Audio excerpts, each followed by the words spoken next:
30મી જાન્યુઆરીથી ફેબ્રુઆરીની શરૂઆત સુધીમાં માવઠું થવાની શક્યતા કેટલાક ભાગમાં રહી શકે છે. જી નમસ્કાર મિત્રો, સ્વાગત છે તમારું ગુજરાત ખબર ચેનલમાં. ગુજરાત હવામાન વિભાગ, જાણીતા હવામાન નિષ્ણાત અંબાલાલ પટેલ તેમજ પરેશ ગોસ્વામી દ્વારા ગુજરાતના વાતાવરણને લઈને મોટી આગાહી કરવામાં આવી છે. આવનારા દિવસોમાં ગુજરાતમાં ઠંડીના મોટા રાઉન્ડને લઈને આગાહી કરવામાં આવી છે. જોકે અંબાલાલ પટેલ દ્વારા ગુજરાતના વિસ્તારોમાં માવઠું વરસવાની પણ શક્યતા વ્યક્ત કરવામાં આવી છે. પરેશ ગોસ્વામી દ્વારા ગુજરાતમાં હાડથી જોતી ઠંડી પડવાને લઈને આગાહી કરવામાં આવી છે. જોકે અંબાલાલ પટેલ, પરેશ ગોસ્વામી અને હવામાન વિભાગ દ્વારા શું આગાહી કરવામાં આવી છે એ તમામ માહિતી વિશે વિડીયોમાં આગળ વાત કરીશું, તો છેલ્લે સુધી જોતા રહેજો. તે પહેલાં તમે મારી ચેનલમાં નવા છો તો ચેનલને સબસ્ક્રાઈબ કરી લેજો, જેથી મારા આવનારા તમામ વિડીયોની માહિતી તમારા સુધી પહોંચી શકે. સૌથી પહેલાં વાત કરીએ તો ગુજરાત હવામાન વિભાગ દ્વારા મહત્ત્વની આગાહી કરવામાં આવી છે. હવામાન વિભાગે ગુજરાતમાં ઠંડી અંગેની આગાહી કરી છે. જોકે આગામી 7 દિવસ ગુજરાતનું હવામાન શુષ્ક રહેવાની આગાહી કરવામાં આવી છે. લઘુત્તમ તાપમાનમાં ડાઉન ટેન્ડન્સી રહેશે, પરંતુ કોઈ મોટો ફેરફાર નહીં થાય.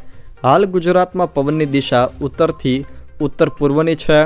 ગુજરાત પરથી એક વેસ્ટર્ન ડિસ્ટર્બન્સ પસાર થઈ રહ્યો છે, તો દક્ષિણમાં એન્ટી સાયક્લોન બન્યું છે, જેના કારણે રાત્રે અને વહેલી સવારે ઠંડી અને બપોરે ગરમી લાગી રહી છે.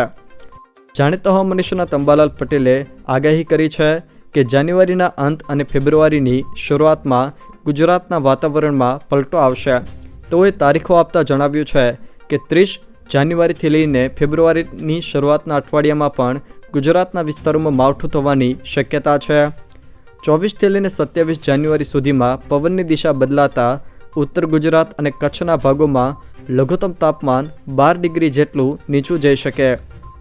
હવામાન નિષ્ણાત અંબાલાલ પટેલે જણાવ્યું છે કે ફેબ્રુઆરીના 15 દિવસ બંગાળનો ઉપસાગર સક્રિય રહી શકે અને ક્યારેક લો પ્રેશર બની શકે.